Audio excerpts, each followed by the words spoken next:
우리 하나님의 말씀은 사무엘하서 14장 21절부터 마지막 절까지 말씀입니다. 33절까지 한 말씀씩 저와 여러분이 교독해서 읽겠습니다. 21절. 왕이 요압에게 이르되 내가 이 일을 허락하였으니 가서 청년 압살롬을 데려오라 하니라.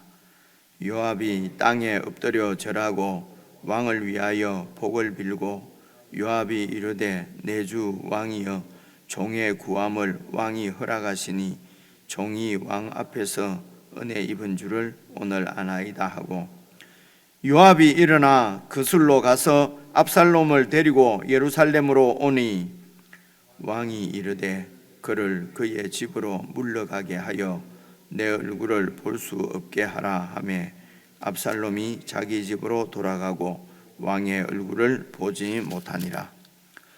온 이스라엘 가운데에서 압살롬 같이 아름다움으로 크게 칭찬받는 자가 없었으니 그는 발바닥부터 정수리까지 흠이 없음이라.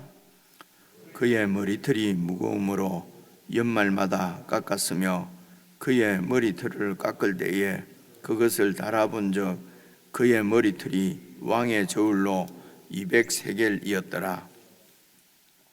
압살롬이 아들 셋과 딸 하나를 낳았는데 딸의 이름은 다말이라. 그는 얼굴이 아름다운 여자더라.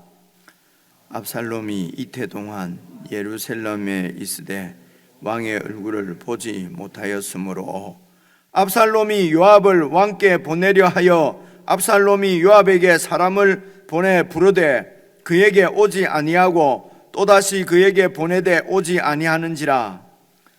압살롬이 자기의 종들에게 이르되 보라, 요압의 밭이 내 밭 근처에 있고 거기 보리가 있으니 가서 불을 지르라 하니라. 압살롬의 종들이 그 밭에 불을 질렀더니 요압이 일어나 압살롬의 집으로 가서 그에게 이르되 어찌하여 네 종들이 내 밭에 불을 질렀느냐 하니, 압살롬이 요압에게 대답하되 내가 일찍이 사람을 네게 보내 너를 이리로 오라고 청한 것은 내가 너를 왕께 보내 아뢰게 하기를 어찌하여 내가 그술에서 돌아오게 되었나이까. 이때까지 거기에 있는 것이 내게 나으리이다 하려 함이로라. 이제는 네가 나로 하여금 왕의 얼굴을 볼 수 있게 하라. 내가 만일 죄가 있으면 왕이 나를 죽이는 것이 옳으니라 하는지라. 요압이 왕께 나아가서 그에게 아뢰되 함께 읽겠습니다. 왕이 압살롬을 부르니 그가 왕께 나아가 그 앞에서 얼굴을 땅에 대어 그에게 절하매 왕이 압살롬과 입을 맞추니라.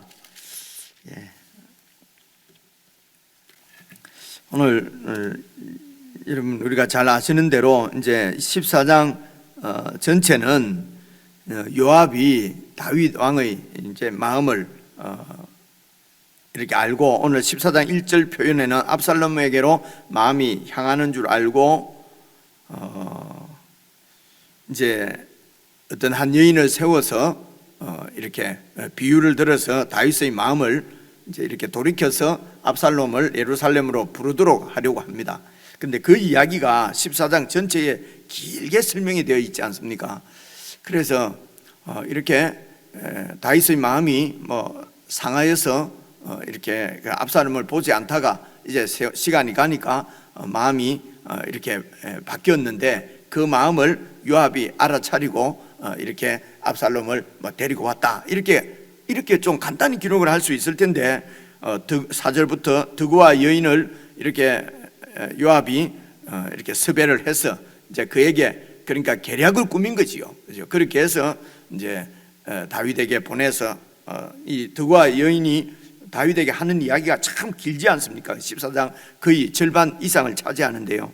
이렇게 간단히 해도 될 것 같은데 이렇게 말이 이렇게 길게 나오는 것은 이런 경우에는 조금 주목을 해서 생각을 해야 된다고 생각합니다. 제 생각에는 이것이 바로 하나님께서 다윗을 가르치시는 것이죠.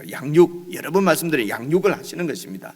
하나님의 이 다윗 왕국이 하나님 나라의 완전히 기초지 않습니까? 그죠? 그런 기초가 되는 나라를 이제 맡기는 다윗을 하나님의 마음에 정말 합한 자로, 여러분 다윗을 하나님께서 선택을 하셨을 때가 사무엘 상인데 말입니다. 상 10장 이후에 나오지 않습니까? 그때 하나님이 다윗을 선택하시고 내 마음에 합한 자라고 말씀을 하셨거든요.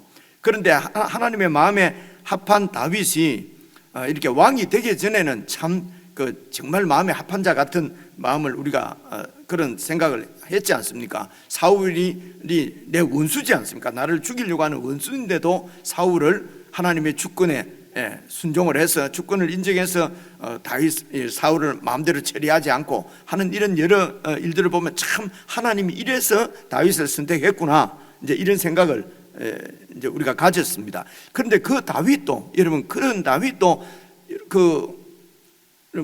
누구죠? 나발입니까? 아비가일의 남편인 나발이 이렇게 무례하게 이렇게 다윗의 자존심을 상하게 되지 않습니까? 기억이 조금 아물아물하지요. 이제 추수때가 돼서 나발의 포도원 이런 데를 이렇게 지켜줬는데, 그래서 이제 추수할 때에 조금 이렇게 좀 선을 베풀어 달라고 하니까 이 나발이 아주 다윗에게 모욕을 주지 않습니까? 무슨 이런 사울 쫓겨서 도망가는 종놈 주제에 이렇게 아주 그렇게 모욕을 했을 때에, 사실은 이 나발이 모욕하는 거나 사울이 다윗을 죽이려고 하는 거나 다윗 입장에서는 어떻게 보면 사울이 더 심한데 말입니다. 그죠? 그런데 그 나발을 죽이러 가지 않습니까? 그죠? 화를 참지 못하고 죽이러 갑니다. 이제 이런 부분도 보면은 어느 부분은 참 많이 성숙한 것 같은데 어느 부분은 또 이렇게 백성을 대하는 태도가 이렇게 일관성이 없는 것을 볼 수가 있고요. 그리고 이제 그 이후에 지금 이렇게 권세를 잡고 왕이 되고 나라가 평안해지고, 그러니까 이런 많은 이런 범죄를 행하는 것을 보면은 그래서 이런 다윗이 완전하기 때문에, 하나님 마음에 꼭 들기 때문에 하나님이 이렇게 선택을 했다. 그래서 다윗은 완전한 자다, 이렇게 보기는 힘든 것 같습니다. 그래서 하나님의 마음에 합한 자는 오늘 이렇게 이해를 하시면 좋겠습니다. 하나님께서 선택을 해서 하나님이 마음에 합하도록 우리를 양육해 가시는 것입니다. 다윗도 하나님의 손에서 하나님의 양육을 받는 거지요. 이럴 때에 하나님의 그 양육의 손길을 잘 받아서 교훈을 잘 받고 채찍질을 하고 징계를 하시면 그 징계를 잘 받고, 그렇게 해서 그 징계하시는, 교육하시는 하나님 아버지의 마음을 알아서 그 교육을 잘 이렇게 받아들이는 그것을 시험을 이긴다고 표현하거든. 시험을 극복한다. 그래서 잘 시험을 극복하면은 연단을 받아서, 이 말씀이 어디서 나오는지 모르겠는데요. 빌립보서지요. 아니면은 신약 성경에 많이 나옵니다. 연단을 받아서 지난 주일날 사무엘하에서 나오군요. 그렇게 아닌데 성경 전체가 어쨌든 하나님께서 우리를 사랑하시는 사랑의 이야기거든요. 그 사랑은 우리를 하나님의 거룩한 자녀로 그분이 우리를 양육해 갔습니다. 그래서 연단을 받아서 나타난 디모데 얘기였군요. 디모데, 빌립보서 할 때 디모데 수요일 날 말씀입니다. 그 연단을 받아서 그 연단을 잘 극복하면은 정말 의와 평화의 화평의 사람으로 이렇게 변화가 되는 것을, 자라나는 것을 우리가 볼 수가 있습니다. 그래서 하나님의 마음에 오늘 신약 시대 때 이 합한 자는 이렇게 우리가 상상하는 대로 다윗은 완전한 자다 했는데, 뒤에 보니까 이제 이런 죄들을 막 범하게 되는 거 보니까 우리가 혼란스럽기도 하고, 또는 이렇게 다윗같이 완전한 하나님 마음에 합한 자도 죄를 지으니까 우리도 죄를 지어도 되지 않겠나, 이렇게 이 논리가 아주 반복음적으로 우리가 그렇게 흘러가 버린단 말입니다. 실제로 그게 복음이라고 다 믿고 우리 이렇게 있는 그리스도인들도 참 많은 것 같고요. 그것은 하나님의 마음을 우리가 잘못 읽은 것이라고 생각을 합니다. 그래서 정말 하나님의 마음에 합한 자는 로마서 8장에 있는 대로 하나님을 사랑하는 자, 그 뜻대로 부르심을 입은 자, 우리가 먼저 사랑한 것이 아니죠. 하나님이 그 뜻대로 우리를 부르셨습니다. 하나님의 뜻 가운데서 택함을 받은 자가 하나님의 마음에 합했기 때문에 합한 사람입니다. 그리고 하나님의 마음에 합한 자로 우리를 이렇게 양육해 가십니다. 이게 아버지의 사랑입니다. 그래서 우리의 기도 제목은 참으로 하나님의 마음에 아버지의 마음에 합하게 살게 해주십시오. 아버지의 마음에 합한 결정을 하게 해주십시오. 이것이 주님 오실 때까지 우리의 기도 제목이 되어야 될 것이라고 생각을 합니다. 그래서 이 14장 드고와 여인을 보내서 이렇게 많은 얘기를 하는데도 여기에서 하나님께서 다윗에게 가르쳐 주려고 하는 교훈은, 하나님의 교훈은 다 지혜지요. 그죠? 세상의 지혜는 세상에서 나만 이렇게 잘 이렇게 살아남는 이런 내가 성공하는 이런 것을 세상에서는 지혜라고 그러거든요. 그런데 이제 하나님의 지혜는 그렇지 않은 것을 우리가 얼마 전에 야고보서도 읽으면서 함께 살펴보았지 않습니까?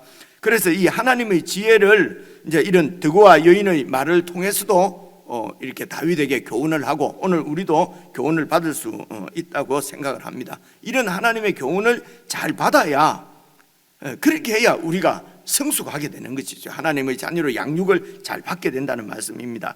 예를 들면 14장 어제 말씀 같은 경우에도 여러분 14장 7절 같은 말씀을 보시면은 온 족속이 일어나서 당신의 여종 나를 핍박하여 말하기를 그의 동생을 쳐 죽인 자를 내놓아라. 우리가 그의 동생 죽인 자를 갚아 그를 죽여 상속자가 될 것까지 끊어버리겠노라. 그러니까 이런 동생을 쳐 죽인 이런 살인을 범한 자는 이 법에 의해서, 율법에 의해서 당장 죽여야 된다는 것입니다. 이것이 그 법이죠. 정말 법입니다. 그렇게 해서 죽이면은 대가 끊어지지 않습니까? 여러분 이스라엘에서 그 이름이 계속 이렇게 보존되는 것이 아주 큰 가치지 않습니까? 그런데 이제 둘째는 살인자로 처형을 해버리면은 대가 끊기지 않습니까? 그래서 다윗의 왕권을 영원할 것이라고 하나님께서 이렇게 약속을 하셨는데, 그래서 형을 죽인 자를 그 동생을 죽이게 되면 대가 끊기지 않습니까? 사실은 이런 얘기거든요. 근데 여기서도 이 드고와 여인은 아들 둘인데 하나가 하나를 죽였으니까 없지만은 사실은 다윗에게는 아들이 많거든요. 그죠? 많이 있기 때문에 꼭 적용은 되지 않지만은, 그러나 부모 마음에는 아무리 많은 자식이라도 하나밖에 없는 것처럼 하나하나가 다 귀하지 않습니까? 그래서 상황은 좀 다를지라도 법대로 처리하게 되면은, 그러니까 법대로 처리하면은 하나님의 뜻이 이루어지지 않는 것이지요. 이제 이런 어쩌면 다 알 수 있는 진리지만은, 그러나 그것이 자기 문제가 되고 어떤 문제가 되면은 이런 그 진리들 알고 있는 것도 다 눈에 보이지 않거든요. 그죠? 이런 것들이 어떤 상황에서도 다 보일 수 있도록 그렇게 눈이 열리려고 하면은, 이러면 철저하게 하나님의 주권, 하나님의 일하심, 하나님의 선하심에 우리가 그 마음을 두고 그 하나님을 붙잡고 그 하나님 앞에서 살지 않으면은 우리 눈이 그냥 어느 시점에는 확 이렇게 좁아진단 말입니다. 그러면 하나님의 뜻이 사실은 안 보이게 되는 것이거든요. 그래서 계속 이렇게 양육을 받아 가야 되는 것이죠. 그래서 여러분 노인이 되거나 세상 이치를 잘 아는 지혜로운 노인이 되면은 어떤 막 정말 경천 동지할 일이 생겨도 이렇게 좀 당황하지 않는, 그죠? 이런 그 지혜로운 이런 어른들도 우리가 볼 수 있지 않습니까? 그러니까 잘 양육을 받아서, 그러니까 정말 하나님의 지혜로운 사람으로 우리를 양육해 가신 하나님의 손길을 오늘 다윗에게서도 우리가 볼 수 있을 것 같습니다.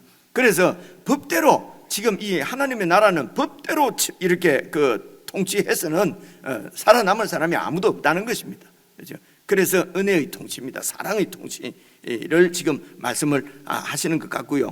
그리고 14절 같은 말씀도 보시면은요, 우리는 필경 죽으리니 땅에 쏟아진 물을 다시 담지 못함 같을 것이오나, 그래서 이미 다윗은 그런 범죄를 행했고, 그죠? 그래서 우리아도 죽였고, 그리고 또 바세바는 아내를 삼았고, 암논이 그 동생을 강간을 했고, 그리고 압살롬이 형을 죽였고, 이렇게 쏟아진 물은 이미 이루어진 일은 담지 못함 같은. 그래서 한번 저지른 지는 뭐 그냥 넘어가야 되지 않느냐, 뭐 이렇게 단순하게 생각을 하지 말고요. 이제 그렇게 이런 아무리 하나님 앞에 합한 자처럼 이렇게 살았는데도 어떤 권세를 가지게 되고 권력을 갖게 되고, 그러면 마음에 욕정 하나 이기지 못하는 것이 우리 인생인 것을 잘 보고, 이런 인생을 하나님께서 그런 죄 가운데서 구원하셔서 영원한 나라를 지금 다윗의 후손에게, 다윗의 왕가에 지금 다윗의 집에 맡기는 거 아니겠습니까? 그렇죠? 이제 이런 다윗의 집을 하나님께서 양육해 가시는 교훈으로, 그래서 보시면은요, 닮지 못할 것 같으시오나 하나님은 생명을 빼앗지 아니하시고 방책을 베푸셔서 내쫓긴 자가 하나님께 버린 자가 되지 아니하게 하시나이다. 참, 물론 지금 압살롬은 결국은 버림받게 되지만은요, 그런데 이런 이 드고와 여인이 다윗에게 지금 이렇게 뭐라 그러죠? 이제 이렇게 왕에게 고하는 그런 이야기지만은, 여기에서도 사람은 어떻게 할 수가 없다. 물을 다시 담지 못할 것처럼 한번 저질러 버리면 끝나는 인생이지만은, 그러나 다시 그 생명을 빼앗지 않고 방책을 베푸셔서 다시 하나님께 버림받지 않는 사람으로 세울 수 있는 분이 하나님이시라는 것입니다. 우리가 어떻게 죄를 짓지 않고 살 수가 있겠습니까? 우리 같은 사람이 어떻게 하나님 마음에 합한 자로 살 수가 있겠습니까? 그런데 그런 자기의 자녀로 만드시는 분은 하나님이시라는 것입니다. 그런 죄 가운데서도 생명을 빼앗지 않고, 그리고 내쫓긴 자가 하나님께 영원히 버림받지 않고 하나님께로 돌아오게 하실 수 있는 분도 하나님이시라는 것을 지금 말씀하시는 것이죠. 그래서 어제 말씀에도 이렇게 한 두세 가지, 오늘 예수님 안에서 이렇게 우리가 예수님 안에서 구원받은 자로 하나님의 자녀로 살지 않으면은 이제 이런 말씀들이 우리 눈에 보일 리가 없지요. 그런데 이런 것이 다 우리가 이미 이런 하나님의 성품, 하나님의 뜻 가운데서 은혜를 입어서 택함을 받은 자로서의 이런 그 지위를 지금 누리고 있는 우리입니다. 그래서 하나님이 우리를 양육하고 계신다, 그것이 바로 하나님의 사랑이다 하는 이런 큰 전제를, 이것이 바로 택함 받은 자니까요. 이제 이 지혜 가운데서, 이런 하나님의 사랑 가운데서 이제 21절부터도 계속 한번 읽어보십시다. 왕이 요압에게 이르되 내가 이 일을 허락하였으니 가서 청년 압살롬을 이제 데려오라. 내 아들 압살롬을 데려오라 이래 안 하지 않습니까? 그죠? 이제 압살롬을 그렇다 데려오라. 지금 벌써 압살롬이 도망가서 못 본 지 3년이거든요. 그러니까 지금 이제 만약에 왕이 된다면 이 압살롬이 왕이 되어야 되는데, 이런 상태로서는 이 나라를, 하나님의 나라를 맡길 수가 없습니다. 그죠? 그래서 이 압살롬을 세울 수가 없습니다. 그죠? 이런 형을 죽이는 이런 성향을 가지고, 성품을 가지고 이 나라를 어떻게 다스릴 수 있을까? 이런 이제 왕으로서의 마음이 있을 것이고요. 그리고 또 왕자리를 내려놓으면은 다윗은 압살롬의 아버지지 않습니까? 아버지의 마음은 어떻습니까? 아버지의 마음은 우리도 참 좋은 완벽한 아버지는 아니더라도 아버지 다 해보셨지 않습니까? 그죠? 이 자식들 일이라면은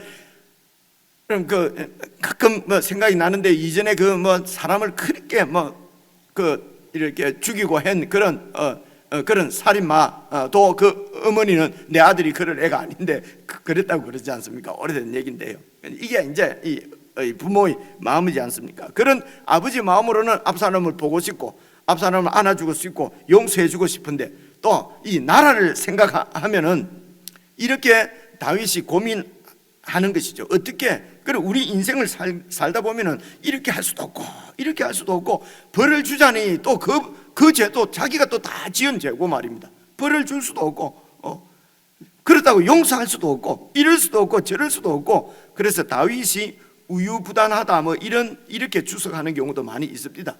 암논이 죄를 지었으면은 단호하게 이렇게 벌을 하고, 그렇게 했으면은 이런 다윗 집에 비극이 안 생겼을 텐데, 이런 얘기들도 이렇게 이제 주석을 해놓은 것도 제가 보았는데요.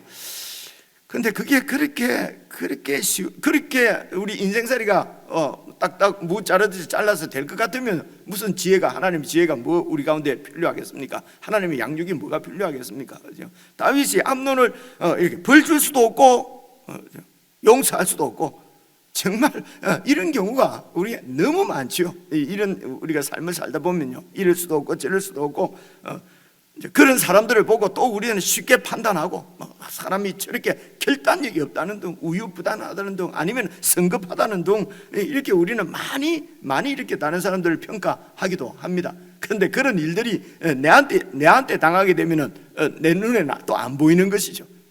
똑같이 또 이렇게 이러지도 못하고 저러지도 못하는 그래서 우리가 하나님을 신뢰하고 의지할 수밖에 없고 정말 하나님의 뜻이 이루어지도록 하나님께 맡길 수밖에 없고 그리고 그런 하나님의 지혜를 우리가 잘 배워서 어떻게 하든지 그 하나님의 지혜 가운데 있어야 하나님의 뜻이 이루어질 거니까요.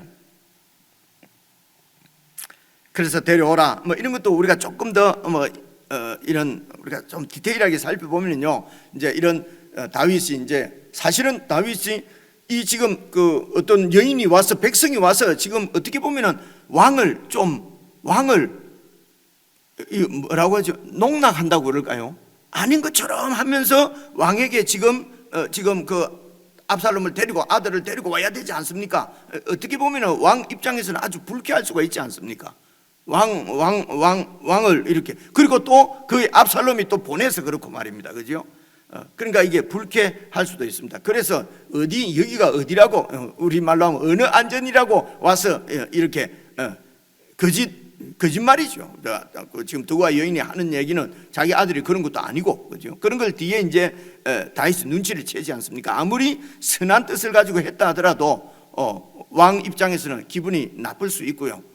그런데도 이제 다윗이 이제 이런 얘기를 다 이제 받아들이고, 그래서 내가 통 크게 다 용서하고 받아들였다 이렇게 갖고 내가 보통 이런 마음 넓은 왕이다. 우리는 꼭 이렇게 평가하기도 하고, 그건 그것만 보고 이렇게 하나님의 어떤 이런 역사 하나님 중심으로 우리가 이렇게 잘 하지 않고 이런 다윗이 왕이 되려면 저 정도로 또 이렇게 품이 커야지. 혹은 요압 같으면은 그런 쫌생이 같은 다윗 마음을 내가 바꾸었어. 내가 다 이렇게 해서 그래서 또 요압은 또 요압대로 자기 자신을 이렇게 내세울 수 있고 그럴 수 있지 않습니까? 상황이 말입니다. 그죠? 이제 그런 상황인데도 일단 오늘 말씀에서는 왕은 내가 이 일을 허락한다. 그렇게 해서 뭐 요압이 그랬냐 이랬냐 이런 자세한 얘기는 하지 않지요. 그리고 22절 또 보니까 요압이 땅에 엎드려서 절하고 왕을 위하여 복을 빌고 요압이 이르되 내 주 왕이여 종의 구함을 왕이 허락해 주셔서 또 이렇게 왕 앞에 제가 은혜를 입었습니다. 이제 서로 이렇게 물론 인사말일 수도 있는데요. 이제 이렇게 이런 가운데 하나님께서 정말 역사하신 하나님께서 당신을 용서하신 것처럼 당신도 자식을 용서해야 되지 않겠습니까? 하는 것이 이제 드고와 여인을 통해서 말한 이 요압의 어떤 입장이었죠. 그래서 어제 말씀에도 왕의 마음을 바꾸려고 20절에 나오네요. 바로 앞에 이는 왕의 종 요압이 이의 형편을 바꾸려 하여 이렇게 함이니이다. 그렇게 되어 있습니다. 그리고 이제 그 다음에 지혜도 사실은 드고와 여인의 입에서 지혜라는 말도 나오지 않습니까? 내 주 왕의 지혜는 하나님의 사자의 지혜와 같아서 땅에 있는 일을 다 아시나이다. 뭐 이렇게 아무리 이렇게 지혜로운 자라도 어떻게 해야 될지 알 수 없는 그런 상황이지 않습니까? 그래서 하나님의 지혜를 늘 받아야 되고 하나님의 지혜를 구해야 되고 하나님 말씀 앞에 살아야 될 이유가 되는 것이라고 생각을 합니다. 23절도 보시면요, 그래서 요압이 예루살렘에 데리고 옵니다. 그런데 왕이 그 얼굴을 보지 않습니다. 그렇죠? 그리고 이제 25절부터는 압살롬이 얼마나 이렇게 외면적으로 겉보기에 얼마나 완벽한 사람인지 설명이 이렇게 25절, 26절, 27절 되어 있습니다. 그래서 그렇기 때문에 여러분 내일 말씀되면은 이제 이 압살롬이 백성들이 많이 따르거든요. 그죠? 그러니까 겉으로 보기에 정말 이 사람이 왕이 되면은 우리의 국격이 그대로 올라갈 것 같은 것이죠. 그 외모가 그 모습이 말입니다. 참으로 그래서 25절에 이렇게 되어 있습니다. 온 이스라엘 가운데서 압살롬 같이 아름다움으로 크게 칭찬받는 자가 없었으니 그는 발바닥부터 정수리까지 흠이 없을 정도로 완벽하게 아름다운 준수한 사람이었다는 것입니다. 그리고 이제 아들 셋과 딸 하나를 낳았다고 27절에 되어 있는데 여러분 그 뒤에 이 압살롬이 몇 장 안 넘기면은 나에게 자식이 없어서 무슨 기념비를 세운다 하는 말씀이 나오거든요. 그래서 아마 이 어린 세 아들이 다 어떻게 해서 다 잃어버리는 것 같아요. 여러분 이런 것도 말씀도 왜 드리냐면요, 이런 것도 하나님께서 다윗만 양육하시는 것이 아니라 모든 그 하나님의 백성들을 다 양육을 하시는 것이죠, 그죠? 근데 대표로 지금 다윗과 다윗의 집안을 대표로 지금 보여주시는 것입니다. 이런 하나님의 손길은 다윗뿐만이 아니고 압살롬, 요압, 뭐 여러 그 이스라엘 백성 모두를 하나님께서 다 양육해 가십니다. 그래서 이런 하나님의 자녀의 대표가 바로 이스라엘의 대표가 예수님이지 않습니까? 그래서 하나님께서 예수님을 이 땅에 보내셔서 예수님도 어린 아이로부터 이렇게 어른으로 장성해 가는데 하나님의 시험을 받아서 하나님의 완전한 자녀로 이렇게 성장해 갔다 하는 말씀이 히브리서에 나오거든요. 예수님은 태어날 때부터 완벽한 완전한 자꾸 사람으로 이렇게 우리가 이해를 하는데 우리가 똑같은 사람으로 오셨습니다. 그래서 우리가 똑같이 이렇게 자라나는데 죄는 없으시다는 것입니다. 그렇죠? 그래서 완전한 자가 아니냐? 아니고요. 죄는 바로 내가 살아서 내가 하나님 자리에 앉고 하는 그런 것이 죄인데, 하나님은 본체가 예수님은 본체가 하나님이신데도 하나님의 뜻에 순종해서 자기 자신이 십자가에 죽기까지 하나님을 순종하는 죄를, 하나님 자리를 탐하고 그렇게 교만하지 않았다는 말씀입니다. 이렇게 해서 우리의 구원을 완전히 이루시고, 그리고 그 예수님과 함께 성령께서 함께 하셔서 그렇게 예수님이 하나님의 뜻을 잘 순종하도록 인도하신 것처럼 오늘 예수님 안에 있는 우리 모두들도 다 하나님께서 그렇게 양육을 하신다는 말씀입니다. 그래서 성령님을 모든 사람들, 믿는 자 한 사람 한 사람에게 다 하나님의 영을 보내신 것이거든요. 이러면 하나님의 뜻이 보이지 않습니까? 그래서 처음에 말씀드린 대로 정말 순간순간 매일 하나님의 마음에 합한 자가 되도록 하나님을 의지하고 신뢰하고, 이게 하나님께 기도하고 하나님을 구하는 것이죠. 내가 이거 형편 잘 풀리게 해주십시오, 내가 1등 되게 해주십시오, 이렇게 해서 하나님 구한다는 얘기는 아무리 봐도 아닌 것 같지 않습니까? 그래서 우리 목표는 하나님의 거룩한 자녀로 양육되는 것입니다. 이제 이 일을 위해서 여러 가지 환경들을 하나님께서 허락하시고 그 가운데서 하나님을 더 의지하고 신뢰하고, 그래서 하나님의 지혜가 점점 더 이렇게 발전해서, 그래서 이제 하나님의 지혜로 다른 사람도 도울 수 있고 내 일도 해결할 수 있고, 이렇게 해서 서로 엮여서 하나님 나라로 이렇게 주님의 몸으로 이렇게 세워져 가는 것이지요. 그래 이제 28절도 보시면요, 압살롬이 2년 동안 예루살렘에 있었는데 왕의 얼굴을 볼 수가 없었습니다. 그래서 아버지의 그 마음으로 지금 예루살렘으로 데리고는 왔는데 다윗은 이 압살롬을 완전히 용서할 수는 없는 것이죠. 내 아들을 죽인 이런 사람에게 어떻게 나라를 맡길 수 있을까? 따지고 보면은 충신을 죽인 자기인데, 그죠? 그러니까 얼마나 갈등이 있었겠습니까? 용서할 수도 없고 용서 안 할 수도 없고 이런 것입니다. 그래서 이러지도 못하고 저러지도 못하고 있는데 이제 일이 또 이루어지지요. 압살롬이 이제 요압을 지금 같으면 뭐 아버지한테 전화만 하면 될 텐데 그게 안 되니까 어쨌든 만나 주시지를 않으니까 이제 자기 뜻을 아버지한테 다윗 왕에게 전해야 되겠는데 요압밖에 보낼 사람이 없는데, 그래서 이제 요압을 만나려고 하는데 요압이 압살롬을 안 만나주는 거지요. 그러니까 요압도 이제 압살롬도 여러분 생각해 보면은 이렇게 자기가 인기 있으니까 내가 다음에 왕이 되어야 된다고 생각을 하지 않겠습니까? 그러니까 요압도 딱 보니까 다음 권세자는 압살롬이야. 그러니까 압살롬에게 이렇게 또 이러면 표현이 그렇습니다만은 보험 되는 거죠. 다음 정권에 보험 되는 거죠. 그렇게 했는데 또 지금 다윗을 보니까 데리고는 왔는데 전혀 왕의 마음이 후계자를 압살롬으로 세울 것 같지가 않단 말입니다. 그죠? 그러니까 구태여 압살롬 편을 들 필요가 없죠. 그러니까 압살롬이 전화해도 전화를 안 받는 거죠. 이렇게. 그죠? 그러니까 압살롬 보십시오. 이 요압의 밭에다가 불을 질러버리는 거예요. 그래도 요압이 계속 안 만나주면은 불 지금 다 질러버릴 판이라.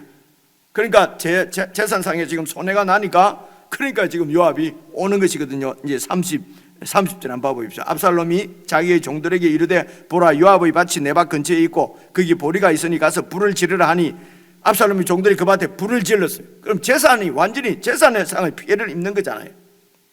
그러니까 이제 요압이 찾아왔습니다. 2절 압살롬이 요압에게 이르되 내가 일찍이 사람을 보내서 이렇게 오라고 했는데 안 오시니까 내가 이런 거 아니오. 그래서 내가 가서 내가 너를 왕께 보내어 아뢰게 하기를 어찌하여 내가 그 술에서 돌아오게 되었나이까. 이때까지 거기에 있는 것이 차라리 낫지, 그 술에 있는 것이 낫지. 이렇게 왔는데, 예루살렘으로 왔는데도 왕이 나를 만나주지 않으니 차라리 그 술에 있는 것이 낫겠습니다. 이것이 용서해 준 것입니까? 이게 도대체 용서인지 아닌지 모르겠습니다. 나를 받아주신 것입니까? 아닙니까? 압살롬도 얼마나 힘들겠습니까? 그죠? 이제는 네가 나로 하여금 왕의 얼굴을 볼 수 있게 하라. 내가 만일 죄가 있으면 왕이 나를 죽이시는 것이 옳으니라. 그러니까 압살롬은 내가 내 동생을 그러니까 내가 하나님을 대신해서 암논을 심판했다는 거죠. 내가 뭘 잘못했냐는 것입니다. 그래서 내가 잘못한 게 있으면은 나를 죽이는 것이 옳다. 아버지도 사람 죽였지 않냐? 뭐 이런 거죠. 그죠? 그러니까 지금 왕이 다윗을 자기를 어떻게 할 수 없을 줄 아는 것이죠. 이런 것이 악한 지혜지요. 이런 것이 세상 지혜지요. 하나님의 지혜가 아니고 그런 약점을 잡았어. 그죠? 약점을 잡고 사람들의 그 약점을 노려서 그 약점을 쳐서 이기고 하는 것이 세상 지혜지 않습니까? 우리가 하나님의 지혜를 잘 배우지 않으면은 세상 지혜와 착각을 합니다. 그래서 교회에서도 세상적으로 지혜가 있는 자를 자꾸 이렇게 모셔오고 세상적으로 지혜 있는 자를 리더로 세우려고 하고, 그렇게 해야 세상적으로 커지고, 그죠? 막 영광스러워지고 이름이 나고 거기에 얹혀서 나도 높아지고, 이게 교만이란 말입니다. 그죠? 이런 것이 다 불신앙인데, 이런 것이 그렇게 하나님의 지혜가 아니고 세상 지혜로 해서 세상 지혜가 교회 안에서 판치도록 만들어버리는 이게 사탄의 괴계거든요. 이런 것을 능히 보고 극복할 수 있는 것이 영적 지혜고, 그런 영적 지혜를 갖는 것이 하나님의 성숙이란 말입니다. 영적인 성숙이라는 것이죠. 그래서 결론은 하나님의 눈으로 보는 데까지, 모든 일을 어쨌든 하나님의 눈으로 보려고 하는, 하나님의 뜻이 무엇인지를 찾는 이런 자세가 하나님의 양육을 잘 받을 수 있는 자세다, 이렇게 보아집니다. 그래서 내가 죄가 있으면 나를 죽여라. 그래서 요압이 왕께 나아가서 그에게 아뢰매, 왕이 또 이제 이러니까 또 압살롬, 이게 또 주님의 뜻인가 싶어서 이제 압살롬을 부릅니다. 불러서 그가 왕께 나오매 그 이제 얼굴을 땅에 대고 절하며 왕이 압살롬과 입을 이제 맞춥니다. 일단 그 모습으로는 화해가 된 것 같습니다.